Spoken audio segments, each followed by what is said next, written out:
When dry aging beef, how far is too far? If 30 days of age is amazing, what about 300? What about 700? This guy right here, for the sake of science, we have dry aged for a little over 700 days. Really quickly, if we talk about what age means in relation to beef, it's the length of time that passes from when the animal is slaughtered and when the meat gets onto your plate. So in a lot of other foods, you tend to think fresh is best, right? I want the freshest produce I could possibly get my hands on. When it comes to beef, that's not necessarily the case. You actually want a little bit of age on the meat. Why? When the animal is slaughtered, an enzyme is released. This enzyme, called calpain, actually breaks down the molecular bonds of the meat, which helps make it a little bit more tender. That's not to say that it's this magic enzyme that will take a tough piece of meat and after 3 years turn it into a filet mignon. There is an endpoint to it, but in general, you want about 2 to 4 weeks of age on meat to help it reach the peak of tenderness for that muscle. Depending on where you buy your meat, what you see on restaurant menus, you'll run across two terms. You'll see wet aged and you'll see dry aged. So what's the difference? Wet aged is essentially when you leave the meat, the muscle, the primal, in a vacuum sealed bag. So if I leave this primal in our cooler, I am wet aging it. You can see there's no air within the bag. So it's an anaerobic environment. There's no oxygen in this bag. That enzymatic process is happening within the meat. So when you're wet aging, you do get a little bit of that tenderness increase. That's happening. Dry aging essentially is when you take the meat out of the bag. So this guy right here is at the forefront of the dry aging process. All we've done is removed the plastic bag. What this does is introduce oxygen into the equation. With oxygen present, you're gonna have two things happen. You're gonna see moisture loss from the muscle itself, and depending on the environment that you're in, you're gonna have microbial growth, which is just a fancy way of saying mold. Why do you want that?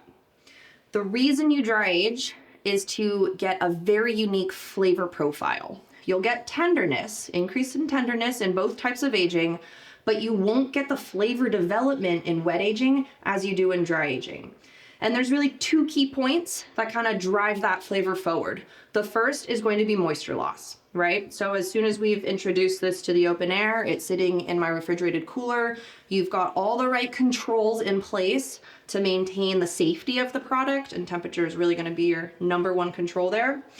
You're allowing moisture to escape from the muscle into the air. So the easiest way to kind of conceptualize that is imagine if you have a stock pot, right? And you're turning stock into a demi.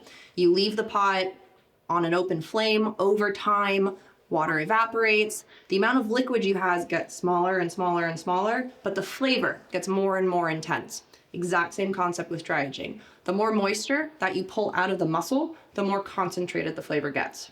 This guy is an example of a 4-week dry aged primal. So you can see pretty gnarly looking on that side, but once you trim the exterior, you've got this beautiful bright cherry red. Everything on the inside is protected during the dry aging process. Mold in dry aging is kind of going to be a personal preference in a way that it's very much dependent on the environment that you're aging in, the parameters you put in place as a dry ager. You won't always get mold. For us here at Flannery Beef, we are super into the mold. Different molds will actually have different flavor profiles.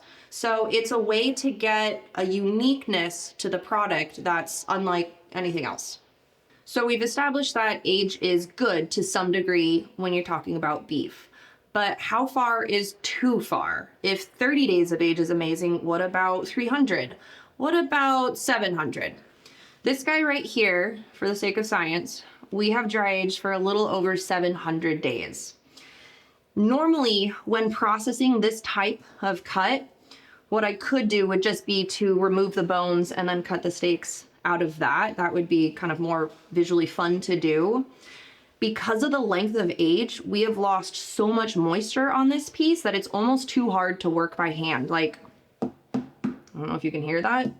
That is rock hard. There is, you know, really no give to this Primal here.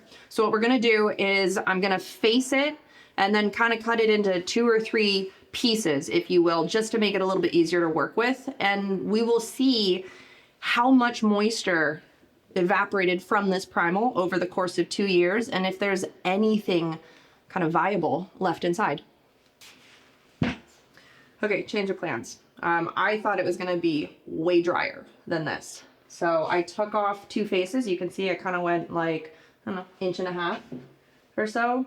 And I expected the meat right after taking that face to be rock hard, but you can kind of see it's actually still pliable to the touch, which again, I did not see coming.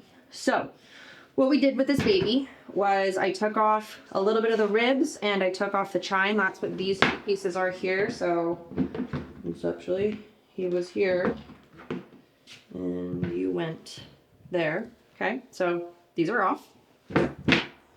Faces are off. And then just a quick point on the amount of loss in dry aging. That is why dry aged beef will tend to be more expensive, because you have a good amount of trim loss in addition to the moisture loss. This Primal, when it started, was actually 37 pounds. After the 700 days of aging, it dropped down to 25 pounds. And then if we weigh these pieces that we've taken off, that's another 7.5 pounds that we've lost. So it is a very destructive process. And this is one end of the extreme, but when it's not this crazy, the benefit that you get from the flavor is absolutely worth it. So what we're gonna try to do with this guy is take the feather bones off. And I have no idea how difficult this will be, because again, this is like, it's a very, very hard piece of meat, but here we go.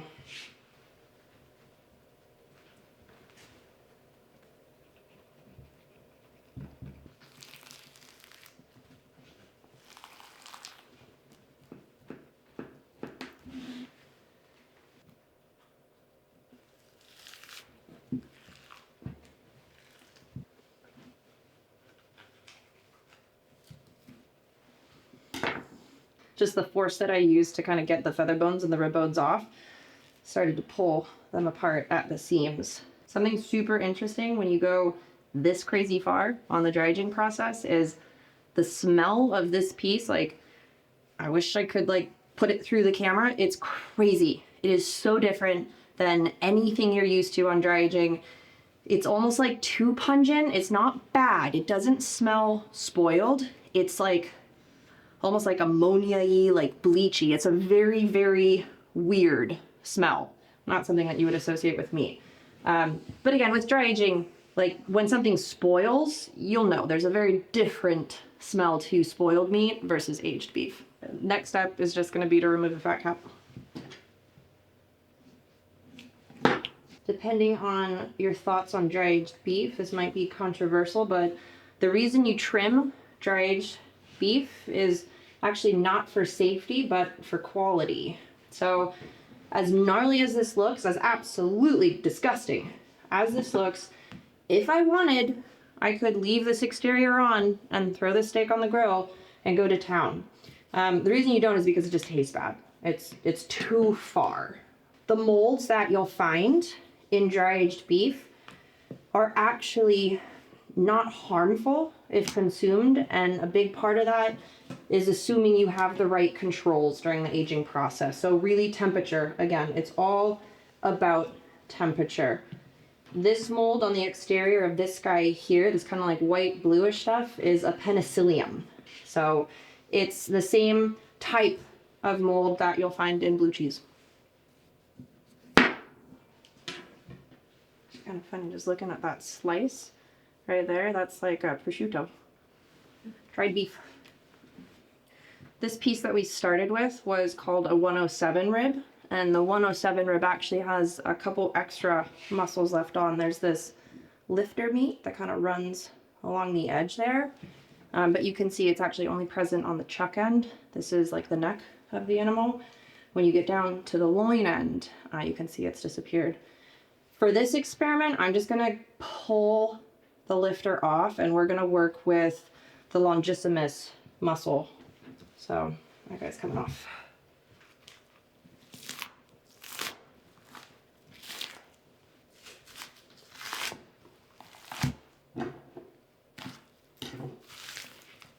All right, so now we are left with a boneless ribeye. Still needs a little bit of cleaning up. So I admit, I did not expect to get this much meat after 700 days of dry age, but just as a visual comparison, this is what it started at, right? So this is an unaged 107 rib, and this guy is 33 and a half pounds. So this piece, actually, that we got this one from was even larger. It was 37 pounds. In terms of what we are left with, we're all the way down to 6.5 pounds. So you lost over 30 pounds of meat just to get this. So while you can do it, I'm surprised it worked.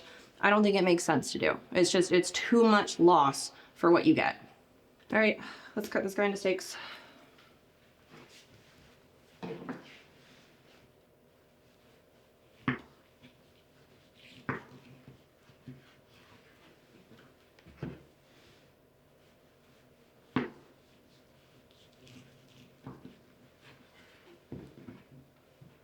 So that's what we got. We got 2, 4, 6, 8, 10 steaks out of that, and they're little baby steaks. Yeah, so just under 12 ounces on these guys. So very, very small. Again, considering how large it was when we started, that's crazy trim loss. And it's kind of interesting at the chuck end of the rib. So this is kind of like by the neck of the animal. You have 3 distinct muscles that make up the rib. You've got the complexus, this little guy right here, the longissimus dorsi, and the spinalis dorsi. This is that rib cap. And you can see the muscles like really don't want to stick together. So again, if I was trying to like sell this as a product, it'd be hard to charge full price for something that kind of looks like that. But that said, I'll eat it. One of the really cool things about dry aged beef, I keep talking about it, the texture, how much the texture changes.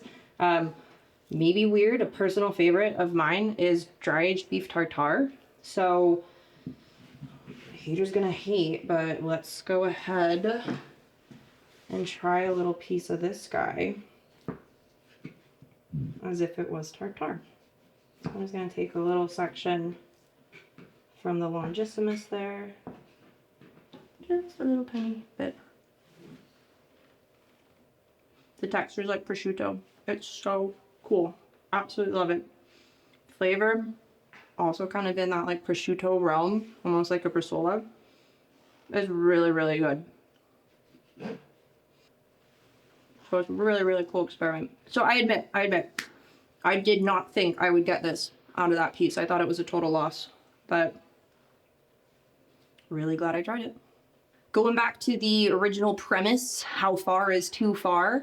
I would say this is too far, right? We did a full 25 months of dry age on this Primal, and I admit I am super surprised that we got this much out of it. I thought the whole piece was going to be just desiccated from end to end. I thought maybe there would be like a little piece in the middle that was still good. This is crazy to me.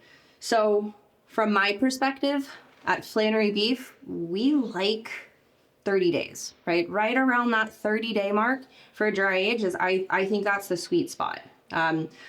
You could even go a little bit younger, down to like 18, 20 if you want just, you know, slightly less of that flavor.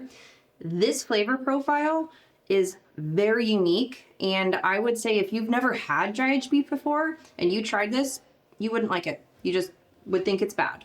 So yeah, I do think you can go too far. Everybody's kind of got their own thoughts, what the perfect age is, but I feel like we can definitively say that 25 months is too far.